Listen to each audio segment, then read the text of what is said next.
আসলে পৃথিবীতে আমরা সবাই একা। এই বিষয়টা আপনি যত তাড়াতাড়ি বুঝবেন ততটাই আপনার জন্য মঙ্গল। আপনি যদি আয় রোজগার না করেন, আপনার যদি টাকা না থাকে, তাহলে আপনার কোনো জায়গায় কারো কাছে দাম নেই। আপনি একটিবার ভাবুন তো, আপনাকে কেউ কখনো ফোন দিয়েছে, আপনাকে ফোন দিয়ে শুধু আপনি কেমন আছেন এই কথাটা জানার জন্য সে ফোন দিয়েছে। এরকম কেউ পাবেন? ওই বিশ্লেষণ করে দেখবেন যে ঘুরে ফিরে কোনো না কোনো স্বার্থ জড়িত আছে তার ফোন দেওয়ার পেছনে।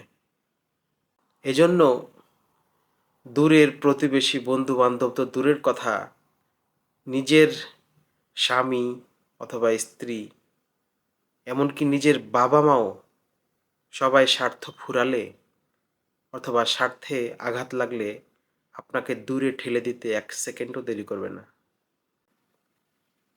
মূলত পৃথিবীতে আপনার সবচেয়ে কাছের, সবচেয়ে আপন যিনি, তিনি হচ্ছেন আল্লাহ তাআলা। আপনার মনের বিভিন্ন চাহিদাগুলো, মনের বিভিন্ন দুঃখগুলো তাহাজ্জুদ নামাজে একমাত্র আল্লাহ তাআলাকেই বলা উচিত। তাহলে দেখবেন সমাধান পাবেন। আসলে অনেকে আ ক্যালকুলেটরে যেমন হিসাব করলে ২+২=৪ হয়। আপনি ক্যালকুলেটর চাপবেন ২+২, তাহলে কিন্তু ৪ আসবে। এটা আপনি দেখতে পাচ্ছেন। তো অনেকে আল্লাহর সাথে মানুষের যে সম্পর্ক, এই বিষয়গুলোকে ম্যাথামেটিক্যাল টার্ম মনে করেন। বিষয়টা আপনি ততক্ষণ পর্যন্ত বুঝতে পারবেন না, যতক্ষণ পর্যন্ত না আপনি আল্লাহর সাথে সম্পর্ক গড়ে তুলছেন শক্তভাবে। আল্লাহর সাথে সম্পর্ক গড়ে তোলা লাগে। বিষয়টা এরকমও না যে আপনি কোনোদিন তাহাজ্জুদ পড়েন না, আল্লাহর কাছে চান না, হঠাৎ করে তাহাজ্জুদ পড়া শুরু করলেন আর চাওয়া শুরু করলেন, সাথে সাথেই ফল পেয়ে গেলেন। আপনি আল্লাহর কাছে কোনো কিছু চাইলেন, এমনও হতে পারে সাথে সাথে সে রেজাল্টটা পাবেন। অথবা এমনও হতে পারে যে এখন আপনি সে রেজাল্টটা পাবেন না, পরবর্তীতে কোনো সময় পাবেন। অথবা এমনও হতে পারে যে তার কোনো রেজাল্ট আপনি পাবেন না। যদি এরকম হয় যে আপনি আল্লাহর কাছে কোনো একটা জিনিস চাইলেন, কিন্তু আপনি পেলেন না, আল্লাহ আপনাকে দিলেন না, তাহলে আপনাকে ভেবে নিতে হবে ওই জিনিসটা পাওয়ার মধ্যে আপনার কল্যাণ নিহিত নয়। এজন্য আল্লাহ আপনাকে সেটা দেয়নি।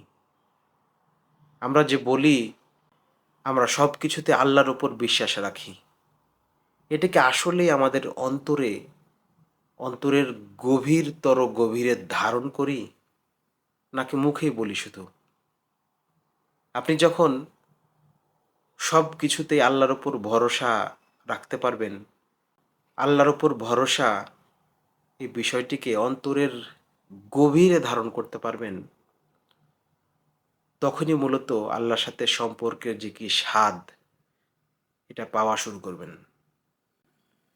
পৃথিবীতে কোনো মানুষ আপনার আপন নয়।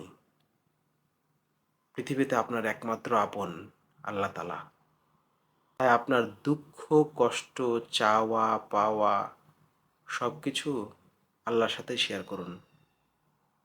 এসব আধ্যাত্মিক বিষয়গুলো খুবই বাস্তব। যতক্ষণ পর্যন্ত না আপনি নিজে আল্লাহর সাথে সম্পর্ক তৈরি করার চেষ্টা করছেন, ততক্ষণ পর্যন্ত আপনাকে আমি যতই বলি, ব্যাখ্যা করার চেষ্টা করি, বোঝাতে পারব না। এই বিষয়গুলো হচ্ছে নিজের অন্তর দিয়ে উপলব্ধি করার বিষয়। নিজের অন্তরে তৃপ্তি পাওয়ার বিষয়। আর যখনই দেখবেন যে আল্লাহর সাথে আপনার সম্পর্ক হয়ে গেছে, সব কিছুতে আল্লাহর উপর ভরসা রাখছেন, আপনার সুখে আপনি আল্লাহর শুকরিয়া করছেন, আপনার যখন কোনো দুঃখ আসছে সেক্ষেত্রেও আপনি মেনে নিয়ে বলছেন যে এটাই হয়তো আল্লাহ আমার জন্য মঙ্গল রেখেছেন, এজন্য এরকমই হয়েছে। সেই মুহূর্তে আপনার অন্তরে যে তৃপ্তি পাবেন, সেটা আপনি ছাড়া অন্য কেউ বুঝার নয়। আপনি নিজেই বুঝতে পারবেন। এটা আপনাকে লেকচার দিয়ে, যুক্তি দিয়ে, বক্তৃতা দিয়ে বোঝানো সম্ভব নয়। এজন্য দুনিয়ার এই ক্ষণস্থায়ী জীবনে কয়দিন বাঁচবেন? আমাদের গড় আয়ু দিন দিন কমে যাচ্ছে। ধরেন সর্বোচ্চ আপনি ৬০ বছর বাঁচবেন। এর মধ্যে যদি কোনো অসুস্থতাজনিত কারণে আগেই মারা যান অথবা দুর্ঘটনাজনিত কারণে আগেই মারা যান, তাহলে তো ওই ৬০ বছরটা আর টিকলো না। যেকোনো সময় যে কেউ মারা যেতে পারে। এজন্য আল্লাহর সাথে সম্পর্ক তৈরি করা, আল্লাহর ইবাদতে শক্ত হওয়া, ভালো পরিবেশে থাকা, নিজের চারপাশে ইসলামিক পরিবেশ বজায় রাখা খুবই গুরুত্বপূর্ণ বিষয়। কারণ এখনই আপনি মরে গেলে আপনার শুরু হয়ে গেল কবরের জীবন। এরপরে জান্নাত, জাহান্নাম, শাস্তি কিংবা উপহার সব কিছু চলে আসবে। আমরা যে বলি যে দুনিয়ার ২ দিনের জীবন, এটা আসলে কতটা আমরা উপলব্ধি করি?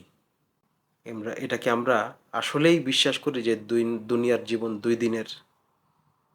যদি আসলেই অন্তর দিয়ে এটা বিশ্বাস করি, তাহলে মৃত্যুর জন্য আমাদের এখন থেকেই প্রস্তুতি নেয়া উচিত। এরকম না যে আমি ৫ ওয়াক্ত নামাজ পড়ি না, আগামীকাল থেকে পড়ব। না, এখন যে নামাজে রক্ত চলছে এখন থেকেই শুরু করেন এবং তওবা করেন।